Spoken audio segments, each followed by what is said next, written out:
Tahun 2021, Menteri Pendidikan dan Kebudayaan Nadiem Makarim resmi mengganti ujian nasional atau UN menjadi asesmen nasional. Nantinya, asesmen nasional terdiri dari 3 bagian, yaitu asesmen kompetensi minimum atau AKM, survei karakter, dan survei lingkungan belajar. Seperti dilansir dari kompas.com, Nadiem Makarim menyebutkan, asesmen nasional menjadi penanda perubahan paradigma evaluasi pendidikan. Peningkatan sistem evaluasi pendidikan menjadi bagian dari kebijakan Merdeka Belajar yang juga didukung penuh oleh Presiden Joko Widodo. Tujuan utamanya adalah mendorong perbaikan mutu pembelajaran dan hasil belajar peserta didik. Untuk itu, Kementerian Pendidikan dan Kebudayaan mengundang para pemangku kepentingan untuk memberikan masukan terhadap rencana penerapan asesmen nasional pada tahun 2021. Menurut beliau, potret layanan dan kinerja setiap sekolah dari hasil asesmen nasional ini kemudian menjadi cermin untuk kita bersama-sama melakukan refleksi mempercepat perbaikan mutu pendidikan Indonesia, tutur Mendikbud dalam acara webinar koordinasi asesmen nasional pada hari Selasa, tanggal 6 bulan 10 2020, seperti dilansir dari laman Kemendikbud.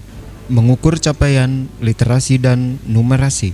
Asesmen Nasional 2021, jelas Nadiem, adalah pemetaan mutu pendidikan pada seluruh sekolah, madrasah, dan program kesetaraan jenjang sekolah dasar dan menengah.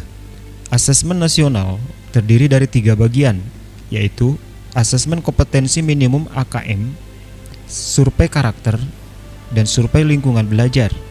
AKM dirancang untuk mengukur capaian peserta didik dari hasil belajar kognitif, yaitu literasi dan numerasi. Kedua aspek kompetensi minimum ini menjadi syarat bagi peserta didik untuk berkontribusi di dalam masyarakat, terlepas dari bidang kerja dan karir yang ingin mereka tekuni di masa depan. Menurut Nadiem Makarim, fokus pada kemampuan literasi dan numerasi tidak kemudian mengecilkan arti penting mata pelajaran, karena justru membantu murid mempelajari bidang ilmu lain, terutama untuk berpikir dan mencerna informasi dalam bentuk tertulis dan dalam bentuk angka atau secara kuantitatif. Bagian kedua dari asesmen nasional adalah survei karakter yang dirancang untuk mengukur capaian peserta didik dari hasil belajar sosial emosional berupa pilar karakter untuk mencetak profil pelajar Pancasila, beriman dan bertakwa kepada Tuhan Yang Maha Esa, serta berakhlak mulia, berkebinekaan global, mandiri, bergotong royong, bernalar kritis, dan kreatif. Begitu menurut Mendikbud Nadiem Makarim. Bagian ketiga dari asesmen nasional adalah survei lingkungan belajar untuk mengevaluasi dan memetakan aspek mendukung kualitas pembelajaran di lingkungan sekolah. Asesmen nasional pada tahun 2021 dilakukan sebagai pemetaan dasar atau baseline dari kualitas pendidikan yang nyata di lapangan, sehingga tidak ada konsekuensi bagi sekolah dan murid. Menurutnya, hasil asesmen nasional tidak ada konsekuensinya buat sekolah, hanya pemetaan agar tahu kondisi sebenarnya. Kemendikbud juga akan membantu sekolah dan dinas pendidikan dengan cara menyediakan laporan hasil asesmen yang menjelaskan profil kekuatan dan area perbaikan di tiap sekolah dan daerah. Pemerintah mengajak semua para pemangku kepentingan untuk bersiap dalam mendukung pelaksanaan asesmen nasional mulai tahun 2021 sebagai bagian dari upaya peningkatan kualitas pendidikan di Indonesia. Berikut ini penjelasan Nadiem Makarim seperti dikutip dari laman Kemendikbud. Assalamualaikum warahmatullahi wabarakatuh. Salam sejahtera bagi kita semua. Om Swastiastu, Namo Buddhaya, salam kebajikan.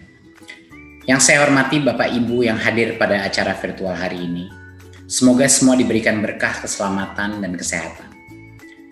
Peningkatan sistem evaluasi pendidikan adalah bagian dari kebijakan Merdeka Belajar yang didukung penuh oleh Presiden Jokowi dengan tujuan utama mendorong mutu pembelajaran dan hasil belajar para murid.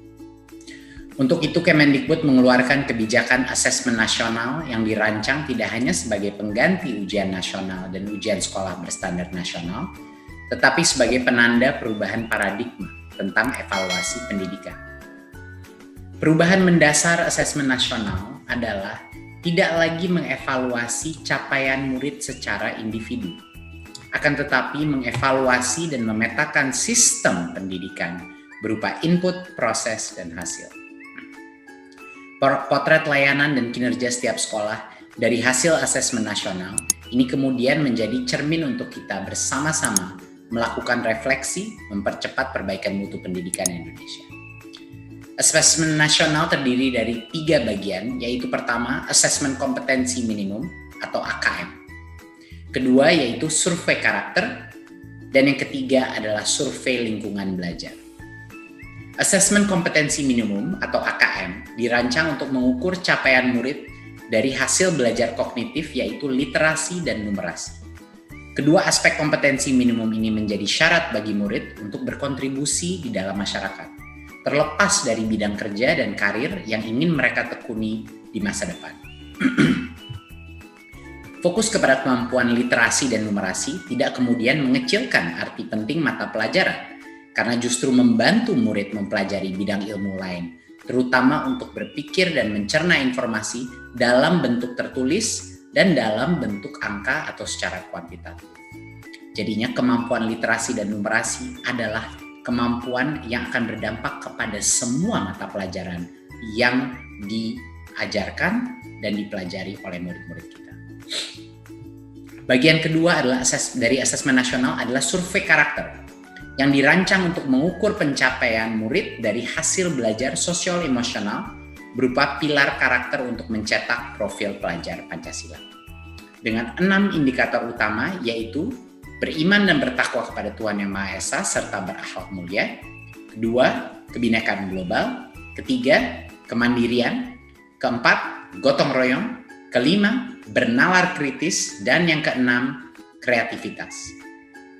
Bagian ketiga dari asesmen nasional adalah survei lingkungan belajar untuk mengevaluasi dan memetakan aspek pendukung kualitas pembelajaran di lingkungan sekolah. Asesmen nasional pada tahun 2021 dilakukan sebagai pemetaan dasar, baseline, dari kualitas pendidikan yang nyata di lapangan, sehingga tidak ada konsekuensi bagi sekolah maupun murid. Kemendikbud juga akan membantu sekolah dan dinas pendidikan dengan cara menyediakan laporan hasil asesmen yang menjelaskan profil, kekuatan, dan area perbaikan di tiap sekolah dan daerah. Sehingga sangat penting dipahami, terutama oleh guru kepala sekolah, murid, dan orang tua, bahwa asesmen nasional untuk 2021 tidak memerlukan persiapan-persiapan khusus maupun tambahan yang justru akan menjadi beban psikologis tersendiri. Tidak usah cemas, tidak perlu bimbel, khusus untuk asesmen nasional.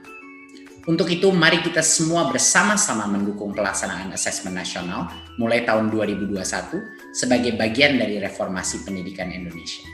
Terima kasih dan salam Merdeka Belajar.